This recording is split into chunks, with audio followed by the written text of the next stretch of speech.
Hey, what's up, everybody? It's Charles, and welcome you guys to another episode of the Dreamerspro Show, where we cover everything from sports, hot topics, classic debates, entertainment, and we give you guys a fresh perspective on things and how we see them. And today we got a pretty interesting show for you guys that we want you guys to stick around for, so please make sure you like the video and subscribe to the channel. Now, as y'all know, Kawhi Leonard made his return about 2 nights ago when the Clippers played against the Charlotte Hornets.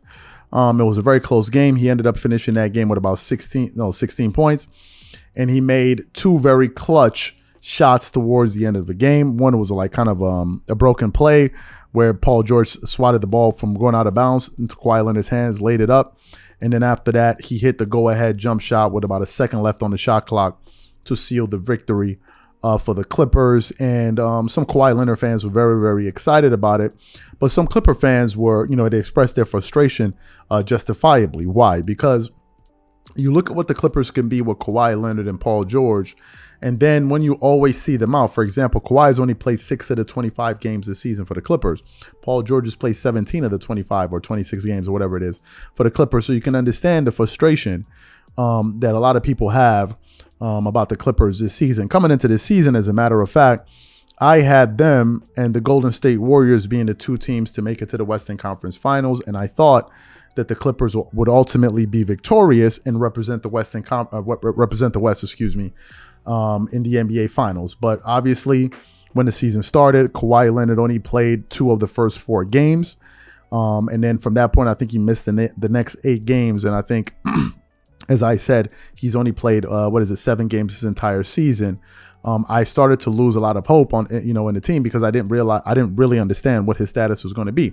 Now, just yesterday, on ESPN, they were doing a quick roundup, and they were reacting to the Clippers game, specifically Kawhi Leonard's shot, his go-ahead shot, his game winner against the Charlotte Hornets. And Stephen A. Smith has some very strong comments to make about Kawhi Leonard that we want to play for you guys now. So what we want to do is we want to play what Stephen A. Smith had to say here, and then we're going to come back and unpack this thing. Take a listen to what Stephen A. Smith had to say. Well, listen, here's the deal. They're 14-11 on the year, okay? And when Kawhi Leonard and Paul George are healthy, we know that this is arguably the favorite to represent the Western Conference in the NBA Finals, because with Kawhi and Paul George, they're just that gifted.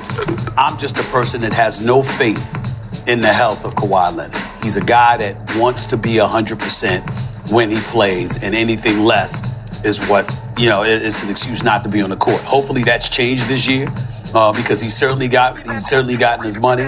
But what we expected to see from him since he's arrived with the Los Angeles Clippers hasn't necessarily reached fruition. But he is a superstar in this game in terms of when he's on the court. We know he's big time. And I just hope he stays that way. Every time I see him, I'm like, okay, you going to play next game? Yeah. That's what comes to my mind. You going to play next game? Yeah. I'm not worried about his skill. I'm not worried about his greatness. I know that. The question is he going to be on the court tomorrow? So you heard what he had to say there. I think what he had to say was 100% valid. Right, I think is 100% valid. He didn't question Kawhi Leonard's ability to play basketball. He didn't question his status as a superstar player in the NBA.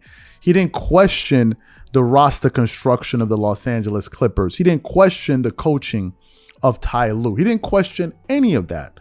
What he's questioning is Kawhi Leonard's availability or lack thereof. And to be quite honest with you, it is a justified question. Just the other day, after the Clippers played that game, we got a quote from Kawhi Leonard where he essentially said, "No one loves to play basketball more than me." Now, I think what happened was, because Kawhi never responds to the outside noise, I think the chatter of, there was this talk going around that basically said that, a lot of people were questioning whether or not Kawhi Leonard really loves to play basketball. A lot of people were like, he's a champion at collecting checks and not playing. This is what people were saying, right? This is what happens. This is the kind of chatter that goes on when you're absent from work for a long period of time, especially after the fact you've missed a year and a half of playing basketball. And a lot of people were saying that. And I think maybe some of those murmurs found their way into the ears of maybe not Kawhi Leonard, maybe some people in his circle, and he probably heard it. And I think he made that statement deliberately to kind of put the message out there like, wait a minute, I do enjoy playing basketball. I think there's something that Kawhi something that Kawhi should consider. Maybe if somebody in his camp watches the show, whatever. I think something that Kawhi should consider incorporating into his basketball profile is once in a while being a little bit vocal about himself. Why? Because if you don't talk for yourself, other people will do the talking for you. And at a certain point, you have to kind of control sort of the message, not over control it, but don't just let things be said about you and just leave them out there and don't respond to them. Because the more people say things about you and the more time that goes on for you, and when you don't respond to it, it may stick. It may stick. So I think sometimes you have to understand what's being said about you and correct things that you deem to be untrue about yourself.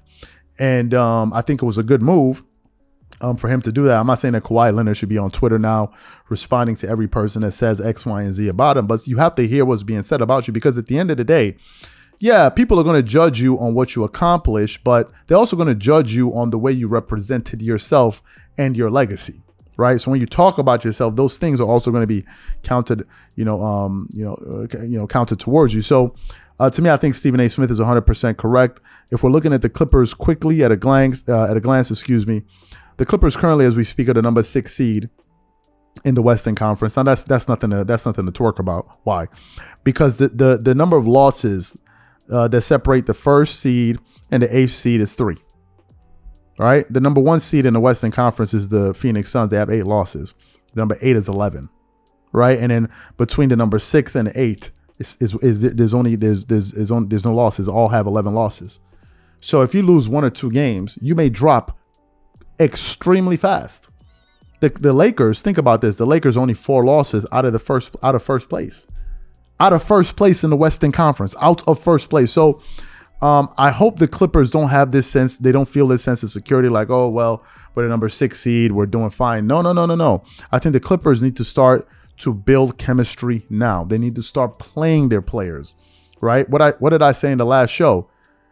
I said it's going to be very hard for me to get excited for Kawhi Leonard after I see him come back and have a buzzer beater and all of that stuff when I don't know if he's going to be available for the next 20 games. He may end up playing, 10 of the next 20 games, and there's nothing to be excited about. So I hope, we start seeing him on the court more. I recently listened to some comments that Paul George made at the end of the game. He said during this off period, they were able to do a lot of things to work on their body. I just hope, and he said that he believes that they're going to be one of the teams at the very end. I just hope, I hope that is true.